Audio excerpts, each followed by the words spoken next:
Assalomu alaykum, hurmatli kuzatuvchilar. Navbatdagi harflarimizni davom etamiz, boshlaymiz. Bugungi harfimiz mim harfi. Mana mim harfi shunday ko'rinishda alifboda turgan bo'ladi. M tovushini ifodalaydi. Muttasil harflar sirasiga kiradi hamda arab alifbosi tizimida qamariy harf hisoblanadi. Al-Madina yoziladi va shunday o'qiladi, ligicha qoladi. Demak, bu harfimizning yozuvdagi ko'rinishi mana alohida yozganimizda shunday pastdan boshlaymiz, mana shu holatda turadi. Dumaloqcha pastga qaragan bo'ladi.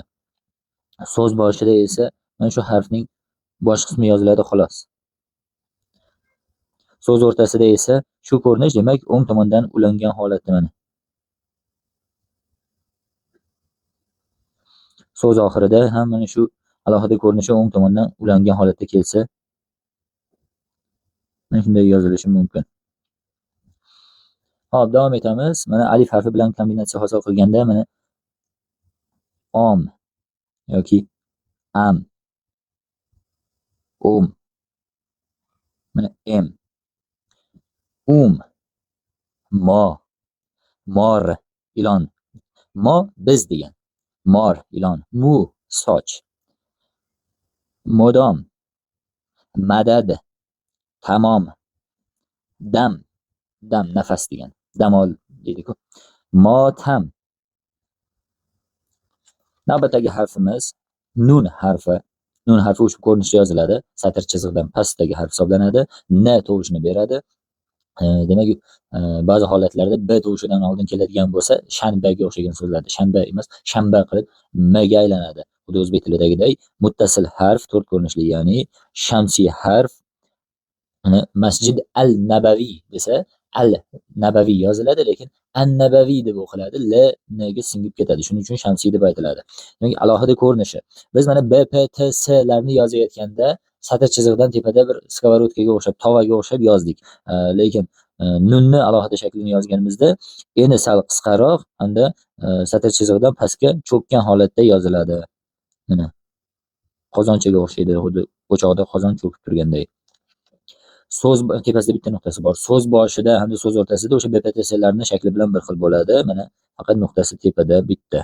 Mana nun, n tovushi so'z boshidagi shakli, so'z o'rtasida o'ng tomondan bog'langan shakli, so'z oxirida esa mana shu alohida shakli o'ng tomondan bog'lansa shu holatda yoziladi. Demak, mana alif bilan kombinatsiyasida on degani anavi degan. An, un, en, un, no, non. O'zbekchadagi non, fors tilida ham non deyiladi. Nom, ism, ot. Bano, o'zbek tilidagi bino, fors tilida bano deb aytiladi. Tanur, tund degani o'tkir, achchiq. Man, men degan. Mon, qo'y, qoldir degan mon yoki qol degan. Tan, nur. Anvar ismi mesela. Bu n tovushining turli o'rinlarda kelishi. Keyingi harfimiz esa lom harfi. Lom harfi alifboda bu ko'rinishda turadi. Mana l tovushini ifodalaydi. To'rt ko'rinishli harf bo'lgan hisobiga muttasil harf deymiz hamda shamsiylik, qamariylik haqida qisqacha mana aytamiz. Demak, l tovushining qolgan tovush bilan bir xil talaffuz qilinmasligiga ko'ra arab tilidagi al-aniqlik artikli hisobga olinadi. Demak, ikkita l yonma-yon kelsa bir xil talaffuz qilinishi tabiiy. Shuni hisobiga biz buni shamsiy deymiz. O'zi shundoq ham shamsiy. Demak, alohida ko'rinishi. Qaranglar, arab alifbosida shunday bir tizim borki, bir harfning tanasida ikkinchi harf bo'ladi doim. Bir-biriga uyqash holatda yoziladi. Mana misol biz nunni ko'rdik, lomni tarkibida nun bor. Alohida holatida mana bu satr chizig'imiz bo'ladigan bo'lsa, satr chizig'idan tepada boshlanadi-da, mana bu yoqqa nun. Mana shu holatda bunchalik chuqur bo'lmasligi ham mumkin. Endi aynan nunligini ifodalash uchun ko'rsatyapmiz. So'z boshida tabiiyki chuqurchasi bo'lmaydi. Mana so'z o'rtasida o'ng tomondan bog'langan va so'z oxirida ham shu alohida ko'rinishga o'ng tomondan bog'langan holatda bo'ladi. Bitta narsani ilova qilishimiz kerak. chiroyli yozish, husni xattini epaqaga keltirish. Bu alohida san'at, xattotlik san'ati hisoblanadi. Bu bilan xattotlar shug'ullanadi.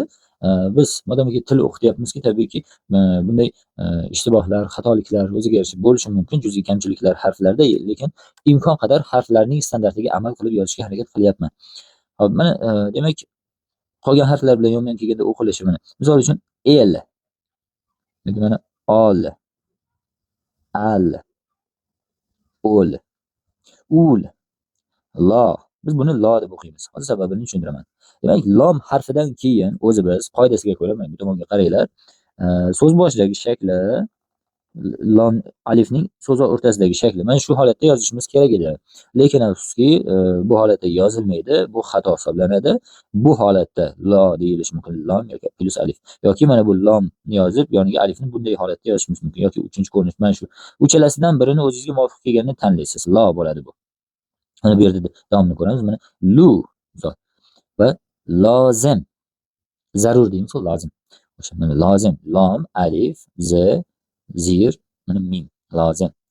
Lab. Hop. Alif bilan vovni bitta qoidasi bor edi. So'z boshida alif vov yonma-yon kelsa, u deb o'qilishi mumkin edi. Lekin bunday so'zlar juda ham sanoqli edi va bundan tashqari bu arab tilida so'zlar qanday kelsa biz shunday yozardik. Avval. Avval. Balo. Mullo.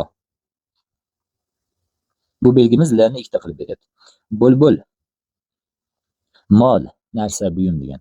Bol, qanot degan. Shu bilan demak bugungi o'tadigan harflarimiz yakuniga yetdi. Keyingi darslarda ko'rishguncha salomat bo'ling.